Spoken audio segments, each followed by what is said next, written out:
میں صرف اتنی بات آپ حضرات سے کہوں گا کہ آپ آخرت کا سفر طے کر رہے ہیں، فکر ہونی چاہیے کہ آخرت بن رہی ہے کہ نہیں۔ اللہ تعالیٰ کی دی ہوئی زندگی ہے، اللہ تعالیٰ کی دی ہوئی سانس ہے، اس سانس کی قدر کرنی چاہیے، اس زندگی کی قدر کرنا چاہیے۔ آخرت کی فکر ہوگی، آخرت بنے گی، آخرت بنے گی تو دنیا بگڑے گی نہیں، دنیا بھی خوشگوار ہو جائے گی۔ اس لیے نماز میں کوتاہی ہو رہی ہو تو پابندی کرنا چاہیے، اگر چھوٹی ہوئی ہو تو قضاء عمری کرنا چاہیے۔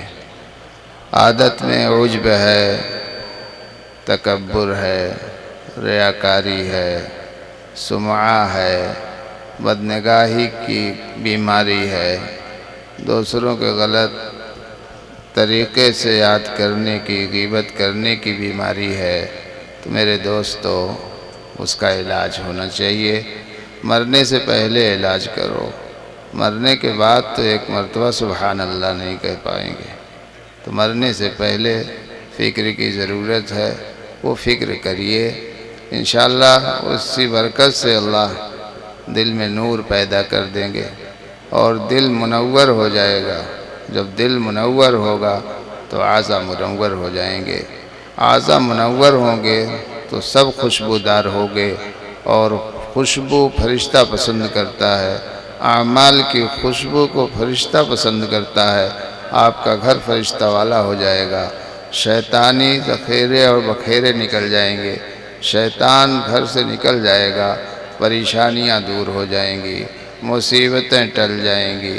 اللہ راحت کی، سکون کی، عافیت کی زندگی عنایت فرمائیں گے، صالح اولاد عنایت فرمائیں گے، صالح معاشرہ عنایت فرمائیں گے، صالح خاندان عنایت فرمائیں گے، اچھا بنا دیں گے۔